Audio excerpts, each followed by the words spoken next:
You are listening to programming from the East-West Center in Washington, D.C.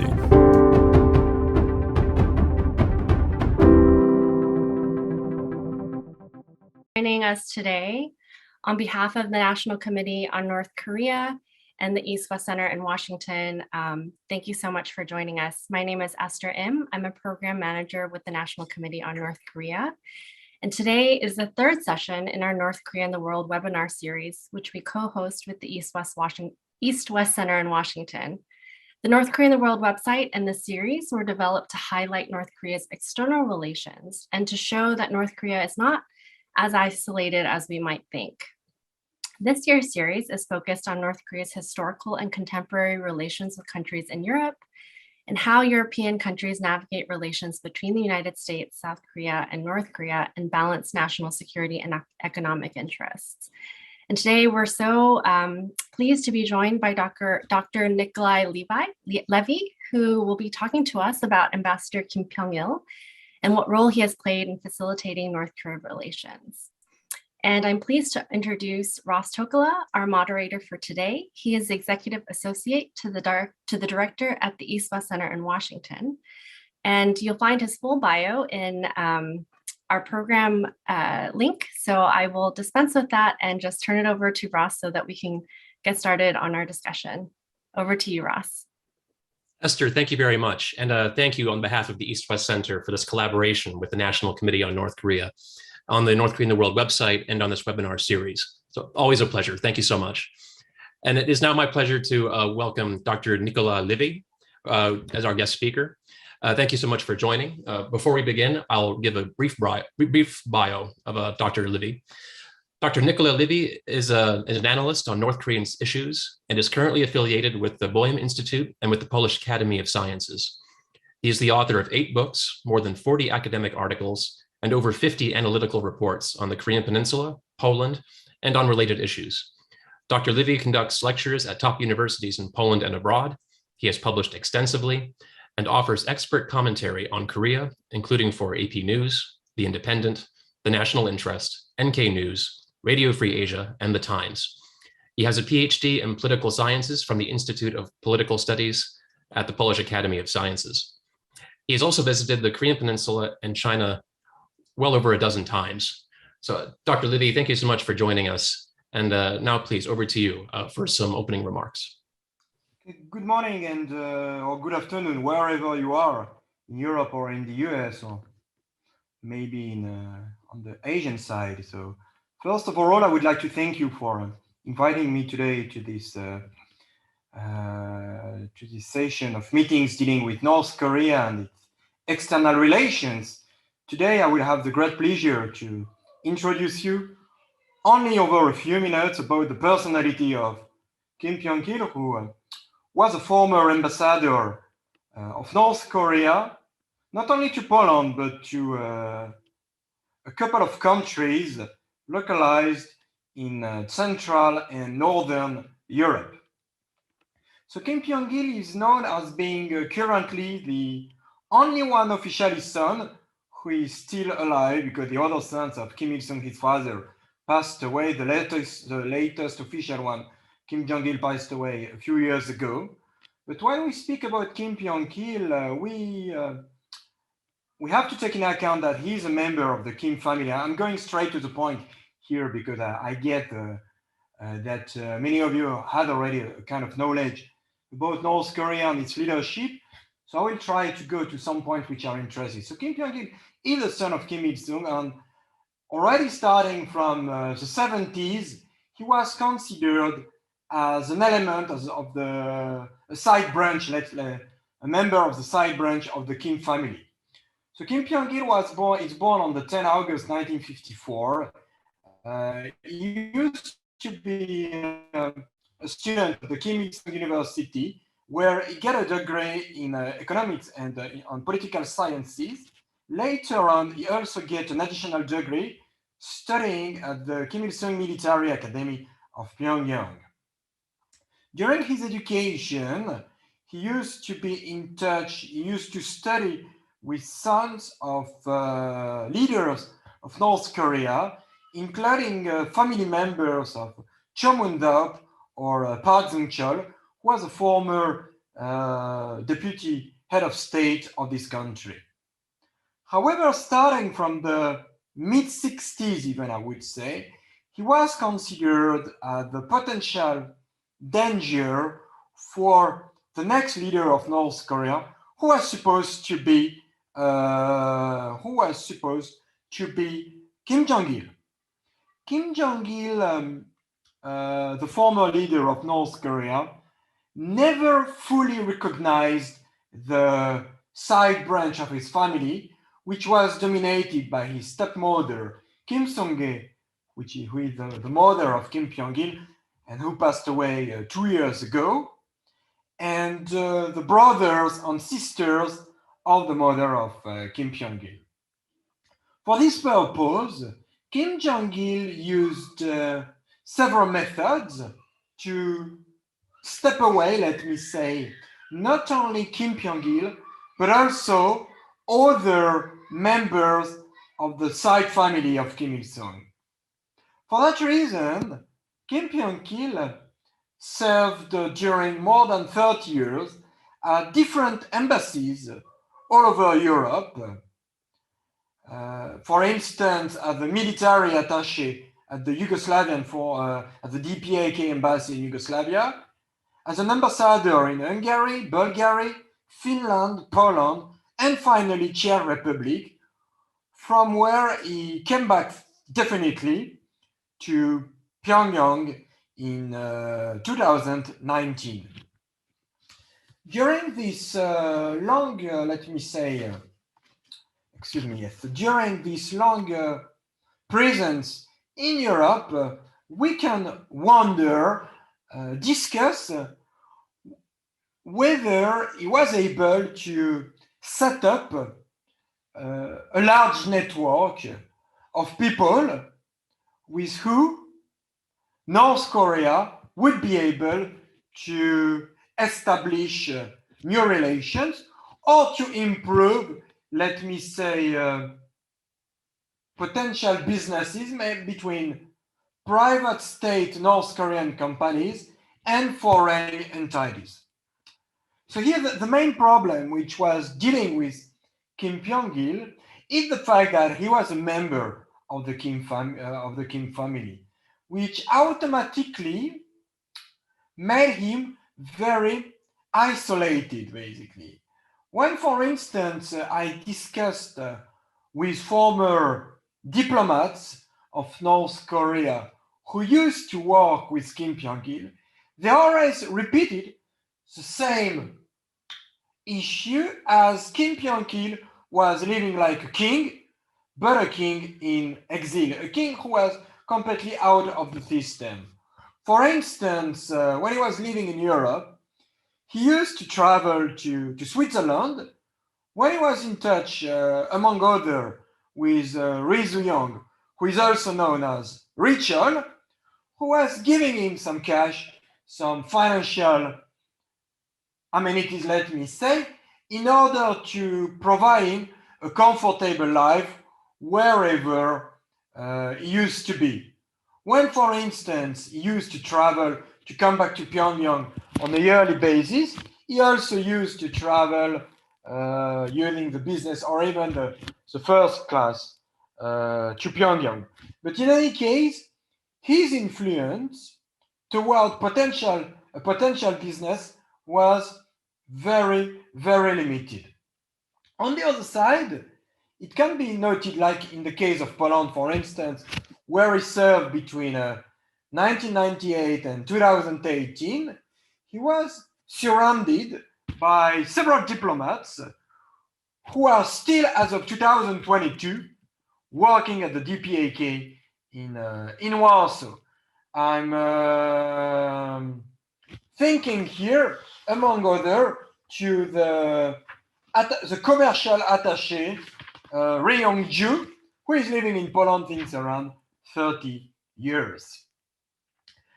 On the other side, when we look to some gossips, to some rumors, I heard, for instance, that Kim Pyong-il was involved in some trade of weapons between North Korea and Africa.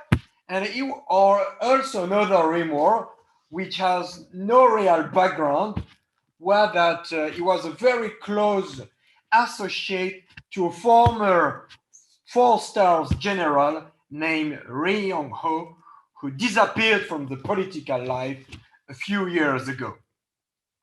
So when also we look to the, let's say, illegal activities of the North Korean embassies who are realized all over Europe, I'm thinking here to the outletting of buildings, for instance, in Sofia or in Warsaw, or even in Helsinki, as far as I know. So, of course, this ambassador was informed about it, but definitely he was not the main here coordinator who was dealing with these issues.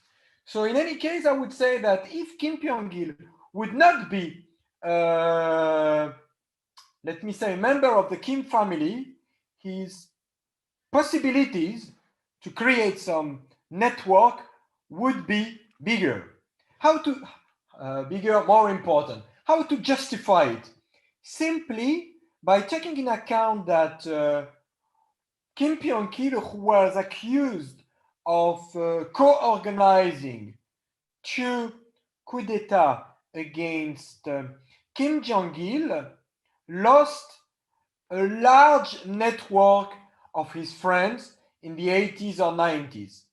What I mean by the loss of his network is basically the fact that his friends, who were generals, who were businessmen, who had different venture in China, but they were coming from North Korea, all of them were executed or sent to labor camps in North Korea. So what I mean here is that Kim Pyong-il, in other words, has no real network as of now in North Korea, which prevent a potential partner, for instance, from Poland, when he was working in Poland, to be in touch with what I would say the right person in North Korea. Furthermore, the personality of Kim Pyong-il was also highly, let me say, controlled, highly controlled by other North Korean diplomats. And also, when we look to diplomats who were based in the previous embassy that I mentioned previously, some of them used to follow Kim Pyong-il under false names also at other embassies. For instance, some former diplomats who are working with him in Central Europe continue to follow him when he was working in Prague as an ambassador of North Korea to Czech Republic. So finally, as my time is limited, I just wanted to underline the fact that Kim Pyong-il, in any case, may not be the right person here in order to, let me say, create some potential business links with North Korea. However, and that is a point which is quite often mentioned in the South Korean press, especially by the former North Korean diplomat to the North Korean embassy in London, Tae Yong-ho, who considered Kim Pyong-il as a potential future leader of North Korea. I do not share such point of view because I do consider that in spite of having some interesting skills, for instance, speaking in foreign languages, like in English to some kind of German, but also Polish to some extent, his, let me say, abilities are definitely not enough in order to be a future leader of a potential new North Korea, let me say, which would emerge without the personality of Kim Jong Un. I would also, one more point come to my mind. I do consider also that Kim Pyong-il, who always appreciated to be in Europe, to be far away from Pyongyang, was probably also not considered as being so important or so meaningful for the North Korean leadership, because it would not be a problem for, let me say, the North Korean special forces to murder Kim Pyong-il when he was abroad. Here I am making, of course, a comparison with one of the half-brother of Kim Jong-un, I mean here, Kim Jong-nam, who was murdered at one of the airports of the city in Indonesia. So regarding the personality and my personal feeling regarding this son of Kim Il-sung, that is my main point. So now, of course, I'm open to any questions, to any remarks, of course, that if you would like to emphasize on some points. Thank you again. Nicola, thank you so much. And thank you to everyone as well who is joining us for today's webinar. If you have questions, I encourage you to include them in the chat or the Q&A, and I'll read them out as we go. Before we turn to the audience, I have a couple of questions to ask. Firstly, I was reading in one of your articles earlier about the how the decision to have Kim Pyong-il and others classified as part of the lateral branch or side branch of the Kim family was quite a political one. So maybe before going into Kim Pyong-il's later career, could you speak a little bit to what the contest looked like between Kim Jong-il, Kim Pyong-il, and how Kim Pyong-il became a member of the Kim family, so to speak, estranged? So it seems here that it's not according to my view, but also according to defectors who were in touch with Kim Pyong-il. The main problem was that Kim Pyong-il was coming from the lateral branch, which means that his mother, Kim Sung-ae, who replaced, let me say, Kim Jong-duk here, the mother, the biological mother of Kim Jong-il. So Kim Sung-ae was never appreciated by, not only by Kim Jong-il, but also by Kim Kyung-hee, who is the older sister of Kim Jong-il. Both of them consider that not only Kim Pyong-il was, let me say, a negative element, or let me say the heir of Kim Sung-ae, and that's why he was naturally supposed to be removed. And he was especially supposed to be removed because the power of his mother, Kim Sung-ae, was especially important in the late 60s and in the beginning of the 70s. Here, we do have to keep in mind that already in 1968, at a secret meeting of the Central Committee of the Workers' Party of Korea, Kim Il-sung presented his official, I underline, oldest son, Kim Jong-il, as his future heir.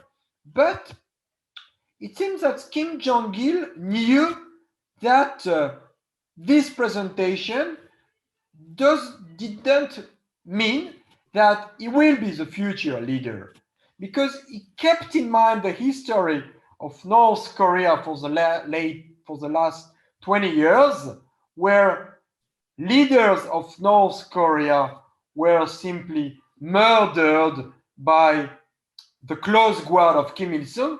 And I guess that Kim Jong-il was not so safe at his place of a potential successor.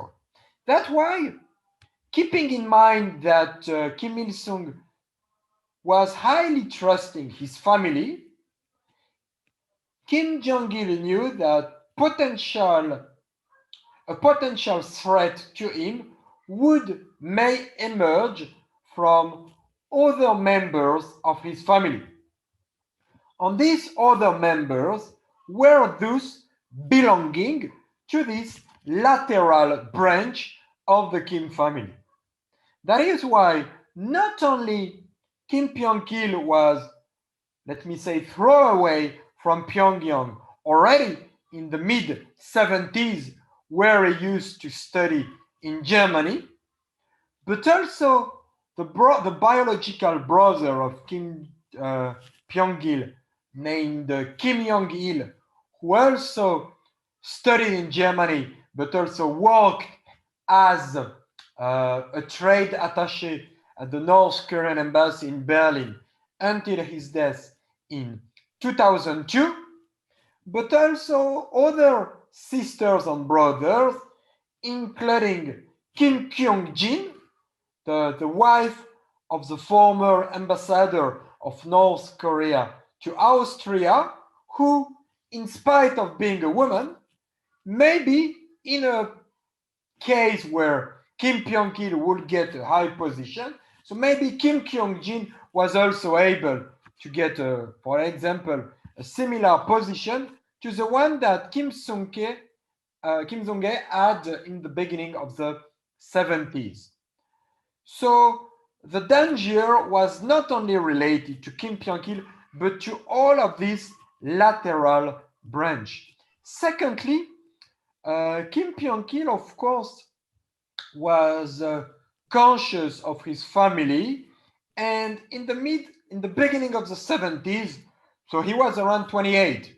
We need to keep it in mind here. He was still a young military officer, even not a one-star general, but he has already a network of people who were especially working in the Ministry of the Secret Police of North Korea.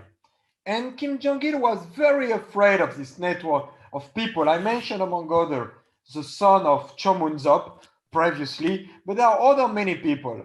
And all of them used to meet Kim Pyong-il, even to louder him by saying, Kim Pyong-il manze, and so on. And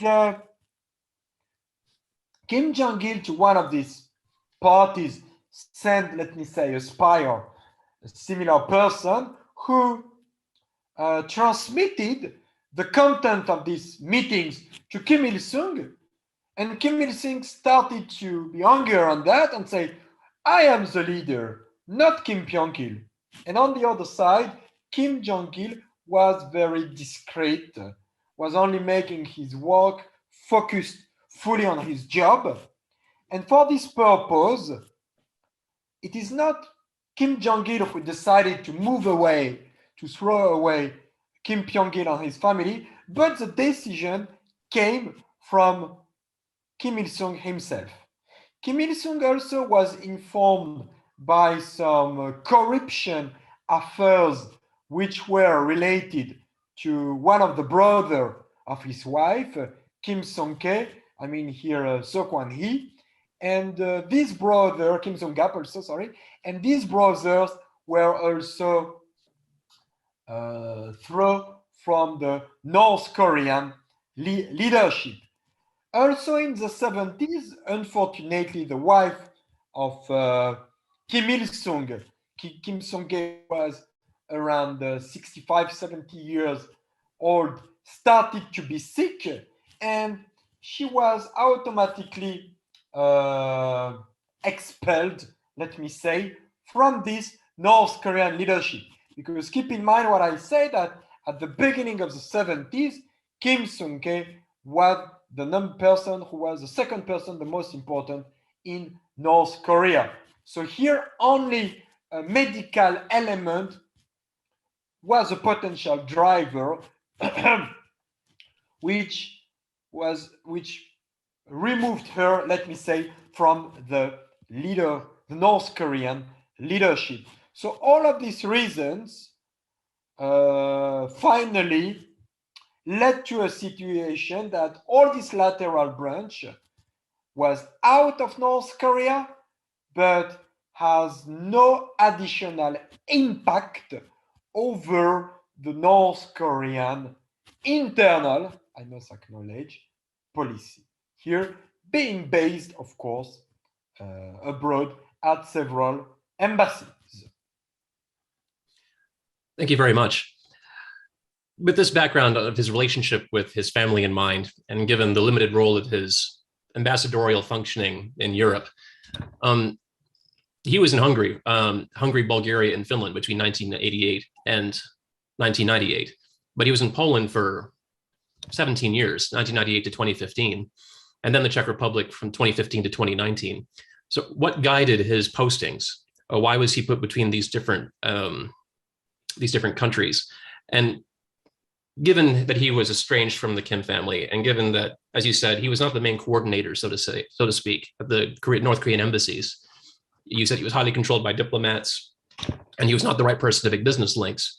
What did European government officials in these countries make of his role as ambassador? How did this dynamic affect European diplomats' ability to engage with him directly, as opposed to the diplomats underneath him nominally? What did that relationship look like over the years?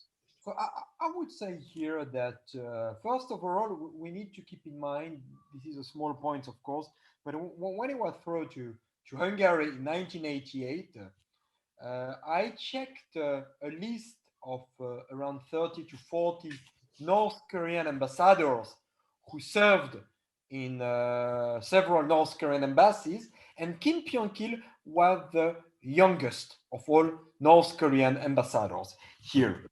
And he was removed very fastly from Hungary, because Hungary in 88 established official diplomatic relation with South Korea, and automatically all countries which had a similar behavior removed their North Korean ambassadors from these countries. But in any case, for a few years, he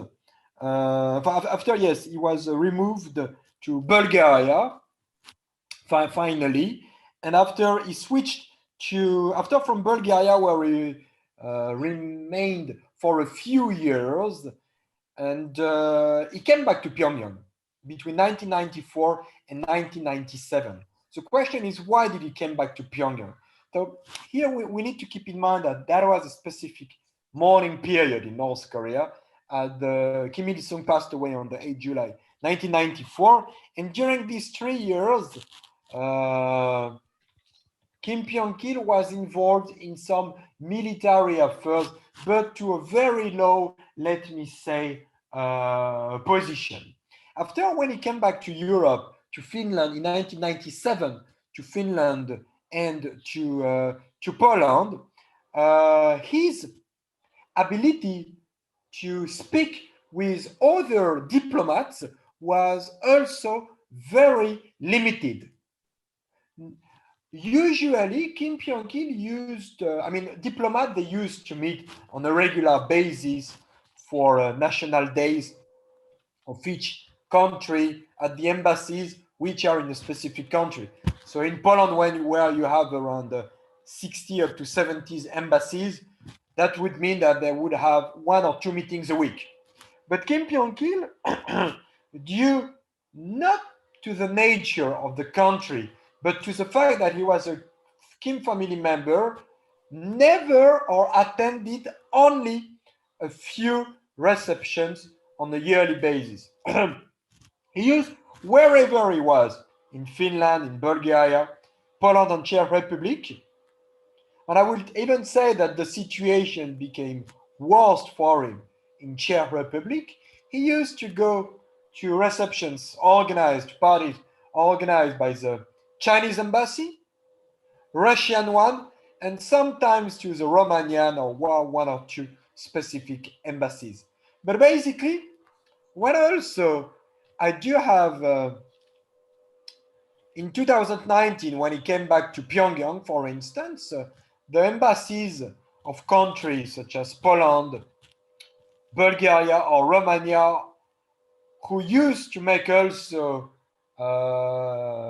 some evenings, some receptions, some parties at their embassy in Pyongyang, they also, the presence of Kim Pyong-il was not noticed, because usually former diplomats, for instance, in Poland, they used to go to parties which are organized by the Polish embassy in Pyongyang. But in the case of Kim Pyong-il, these possibilities was made unavailable, and also his network of friends, wherever he was in Europe, was also very limited. But I underline that that is a kind of punishment in my mind, because we can compare it, for instance, to the personality of Kim Kwang-sop, who was the North Korean ambassador to Austria during 20 years, but who was also the husband of the sister of Kim Pyong-il. So we may imagine that also his duties were highly limited when he was serving in Vienna, in the main city of Austria. But no, we had here a contrary situation where Kim Kwang-sop quite often used to appear in public, what was totally different from the public appearances, let me say, of Kim Pyong-il and his family. So I would even say that the psychological consequences of his journey in Europe were dramatic for the personality of Kim Pyong-il, but based on my personal insight, I am sure that Kim Pyong-il felt safer in Europe than in North Korea. Thank you. So that kind of goes to the question that my colleague Esther Im just asked in the chat. Yeah. Given what you just said, he felt safer in Europe. Why do you think he was recalled to Pyongyang in 2019? What guided that decision, and what do you think he's been doing in North Korea over the past 3 years?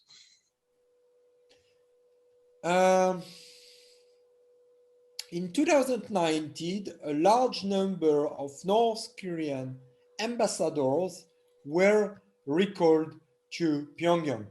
It is not only here related to the personality of Kim Pyong-il, but also to Kim Kwang-sop, the former ambassador to Austria, who was removed from his position on the same time.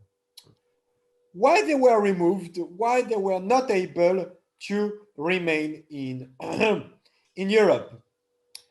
They may have here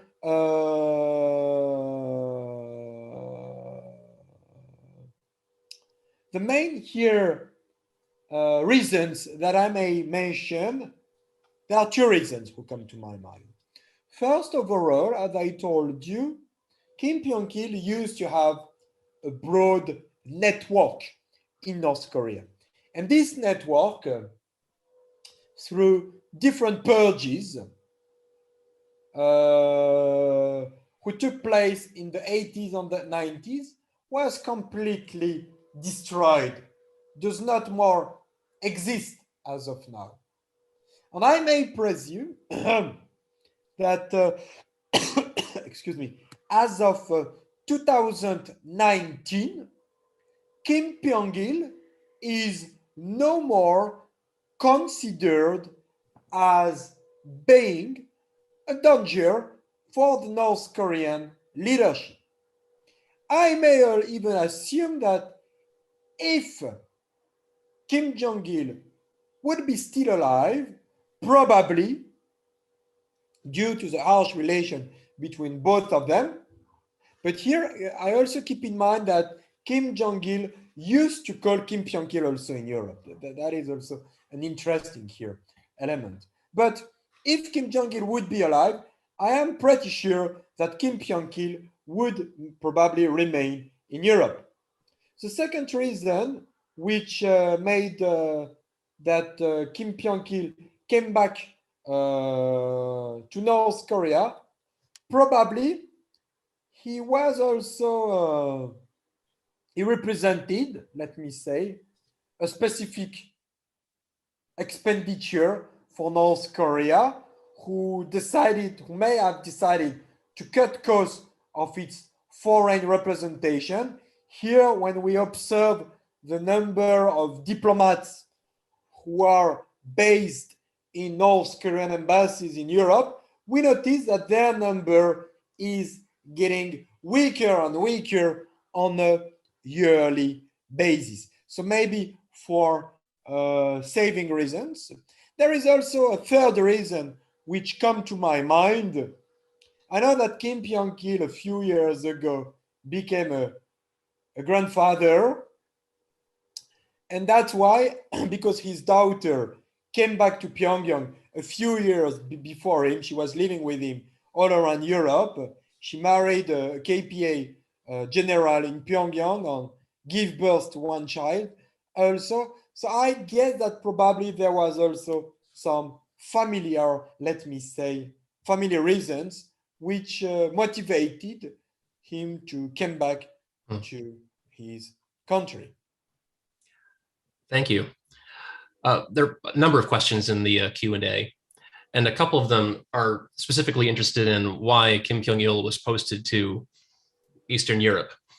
So why was he in, let's say, now former Soviet Union, European states? Okay. It also speaks to the question of his dynamic with the Kim family. Like, why was he not posted to elsewhere in the world without communist influence, where he might have had even less of a diplomatic influence than he already had? So here, there is a story that told me a former Polish ambassador to North Korea who asked personally to Kim Jong-il, yes, why Kim Pyong-il was posted to Poland. And Kim Jong-il theoretically here answered that you should consider that that is a great honor for Poland to have a member of the Kim family in your country.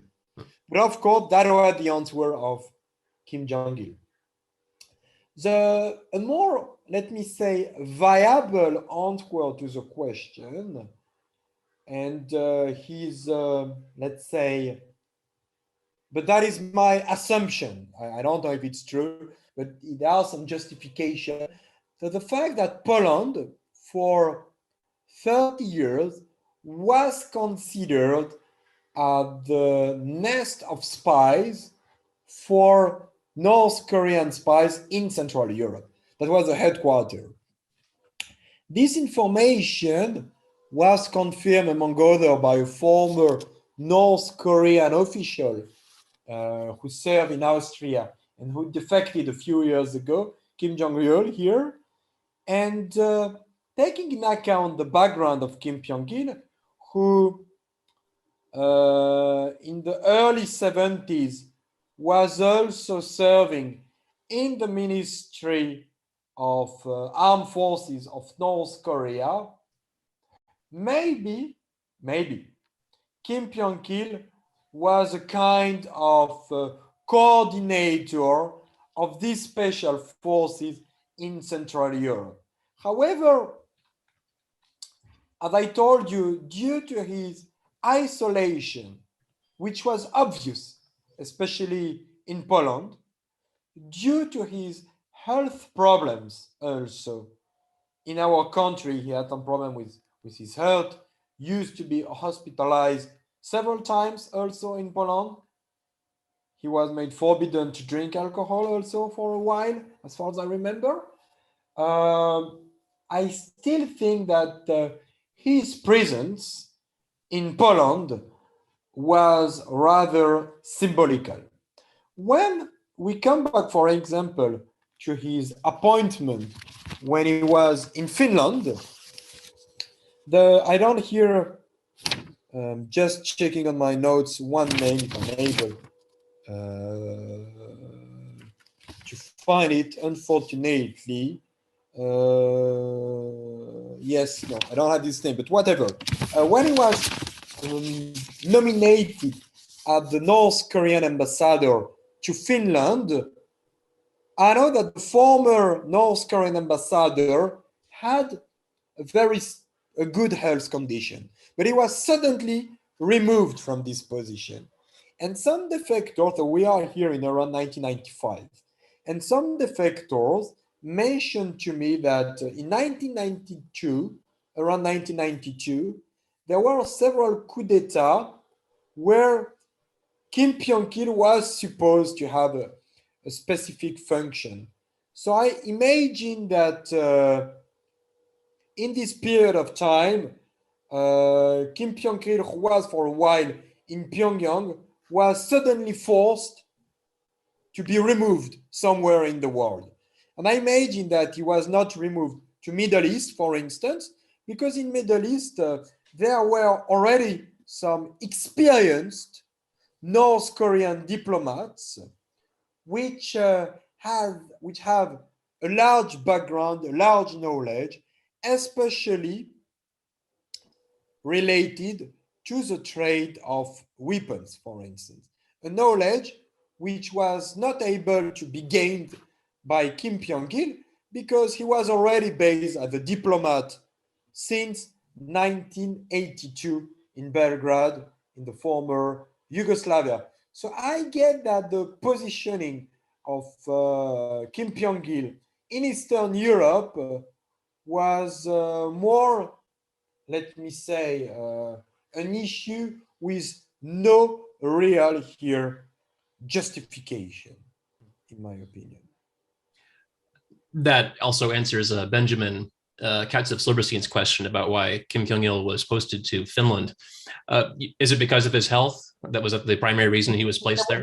That's a good question here. We just know that in 1994, the cooperation between Finland and North Korea was more or less limited to the smuggling of some cigar tobaccos, the smuggling of one part of the building, and visits of North Korean scientists who visited some crops of potatoes all around Finland. But basically, Finland was not the headquarters of North Korea, let me say, in Northern Europe, because the most important embassy in this region was in Stockholm, in Sweden. So no real, let me say, maybe it was due to this coup d'etat, to this, let me say, the danger that is still represented in North Korea, and the Mofei of North Korea tried to find a place which would be where Kim Pyong-il would be able to be, and where he would not create additional problems, let me say, in that way. Thank you. And on that, I'll combine some of the other questions in the Q&A. So he was recalled to Pyongyang in 2019. Why did he go to Pyongyang in 2019, given the danger to him? And another member of the audience is asking, could you elaborate on why you don't see Kim Jong-il as the next leader of North Korea? Why is he not considered for the succession? Okay, and so let me first answer with that point. He has no more network. Yeah. I mean, starting from 2019 until today, do not think that he is able to build a network of potential leaders of North Korea. If in a case where there will be no pandemic, we can imagine that this would be possible. But North Korea during the COVID-19 pandemic was highly a closed country, even for its leadership. Let me give you some example. There were some diplomats from North Korea who were removed from their position in Europe in 2020. These diplomats who were close to Kim Jong Un or to the deceased Kim Jong-il were not able to go inside North Korea, to come back to their country. They were forced, for instance, to remain at the at the North Korean embassy in Moscow or in Beijing for a couple of months. So North Korea was very close. So even during these 3 years that we mentioned, nobody from abroad come back to North Korea. I mean, leaders, diplomats, businessmen, and so on. Secondly, in the country inside in itself was closed also. So no real possibilities to, let's say, create a network from an internal perspective. And thirdly, as I mentioned, the former network of Kim Pyong-il that I mentioned during the 80s and 90s, all of them are dead, or all of them are in labor camps. So no network, which may justify, on this may be a justification, he has no political basis. That is what I mean in North Korea, which automatically prevent him from being a leader of North Korea. However, there is a positive point regarding Kim Pyong-il. It is the fact that he has no negative background. Being outside of the country, he was not able to manage, let me say, some purges, to send people to labor camps. So basically, he's clean, let me say, from my perspective.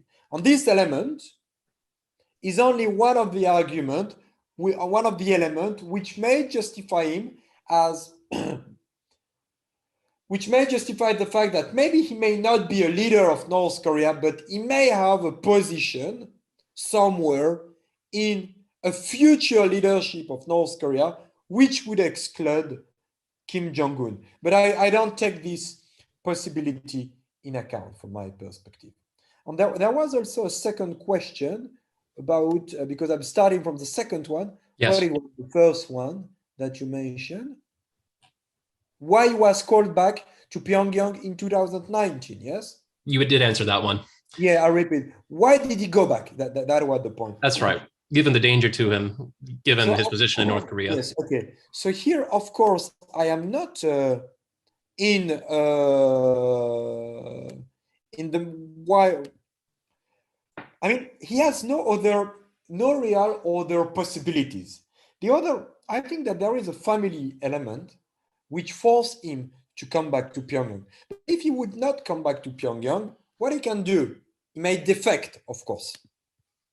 But if he would, I'm sure that here the United States authorities would have a great pleasure to have another member of the Kim family in their country, because we already know that some members of the Kim family defected, among others, to Switzerland, but they are currently living in the US. And but as we see, Kim Pyong-il probably here did not get this opportunity to defect, and probably he considered that he was enough safe to come back to Pyongyang, because he knows that he is no more a danger for the current North Korean leadership, represented by the personality of Kim Jong Un.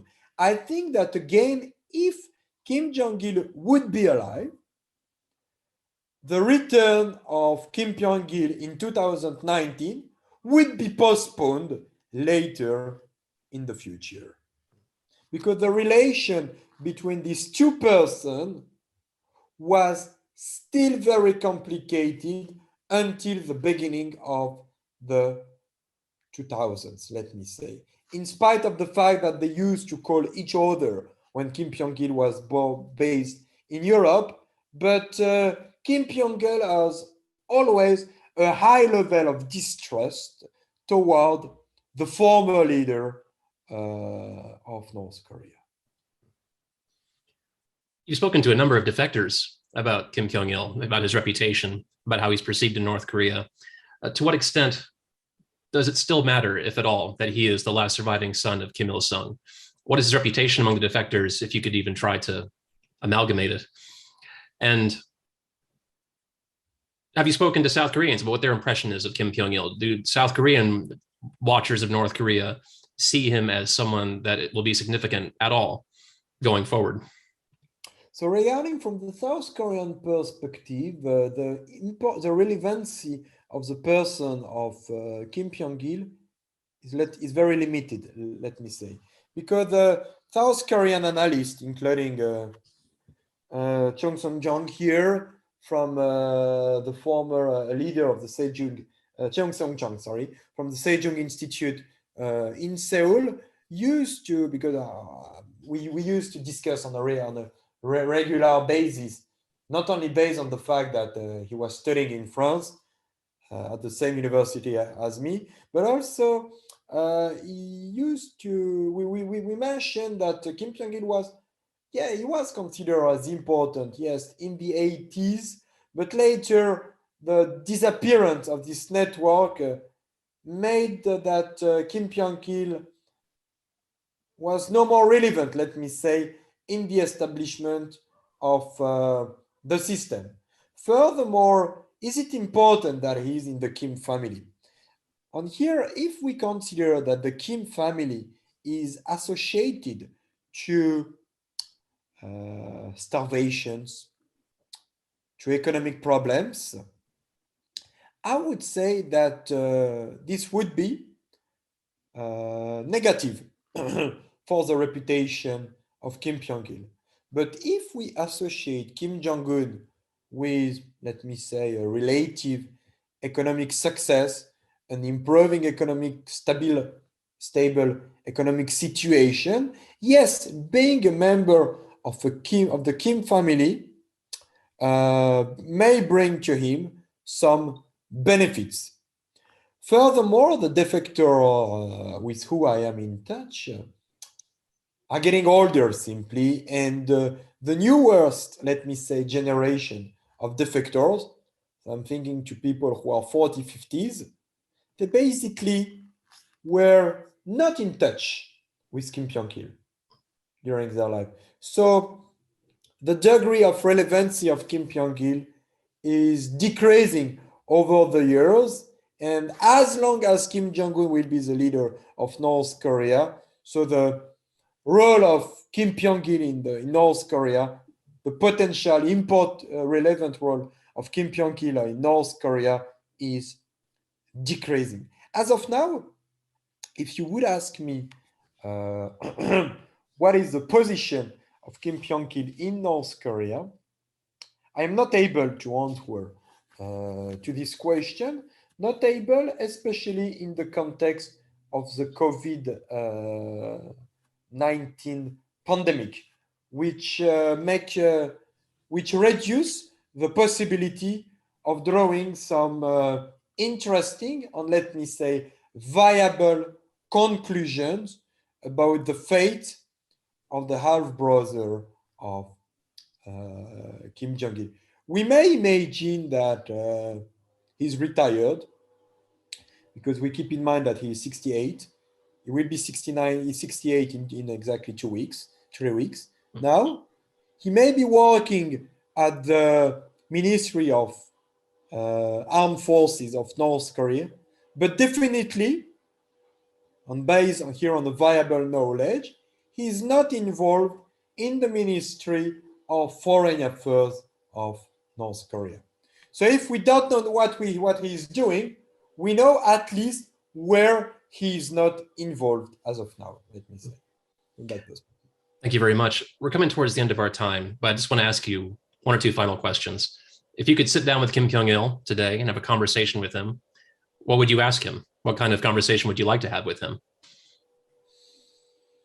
I would ask him, what were you doing in Poland during these 20 years? What were your psychological condition in our country? And what is your perception of the future of North Korea? Because I had the occasion to meet the Kim family several times, and I noted that all of them were very pleased to be in Poland. I mean, during private discussions also, definitely. However, when it came closer to 2015, 16, 17, Kim Pyong-il and his, who was getting older, was definitely feeling worse, let me say, than in the past, probably due to his age. and probably to the fact, and I underline, that he was considered as a king in a golden cage, even in Poland.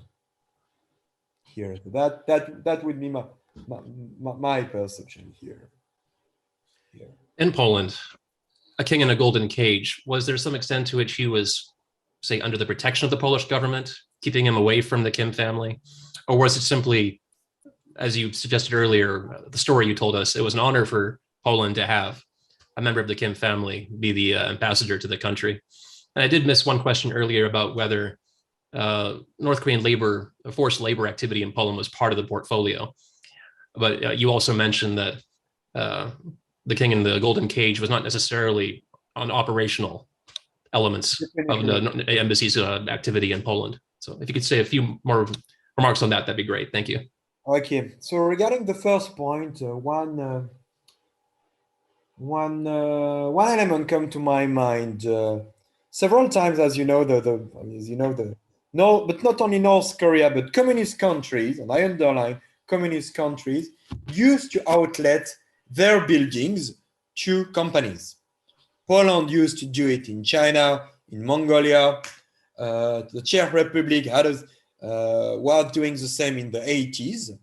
And I remember that the Polish MOFE used to send letters to the North Korean embassy in Warsaw regarding this outletting of buildings. And I remember once when Kim Pyong-il say, no problem, you can do the same in Pyongyang also. If the Polish embassy would like to outlet its buildings in Pyongyang, you can do also the same. And one time I also remember when Kim Pyong-il said that if you are not satisfied with the current situation, we may decide, what I mean by we are the North Korean diplomats in Poland, we can decide to move from your country, but on the other side, be sure that your diplomats based in Pyongyang will be also automatically removed. So I guess here that the diplomats here in Poland, in the case of Kim Pyong-il, they had for sure a specific protection, because during 20 years, there was a Polish policeman who was staying in front of the North Korean embassy in Warsaw, and that is a special treatment to some specific embassies in Poland. Of course, I'm not speaking about the current Russian embassy, but there is a similar situation dealing with the embassy of Iran, dealing with the embassy of Vietnam also. So probably there is somewhere a degree of protection where Poland is involved. At which level, I don't know. I'm just speaking about a raw fact. Regarding the second point that you mentioned, and which was dealing with the North Korean workers who were in Poland, I can definitely say that, of course, KPI was aware of that situation, but those who were managing this, let's say, project were people who used to live in Poland for the last 20 up to 30 years. And that was a similar case in the case of North Korean workers in Czech Republic, in Malta, and so on. So, because these people, they have a real knowledge of Poland, in the case of Poland, they do speak Polish, they have their own companies in Poland who were recruiting these North Korean workers.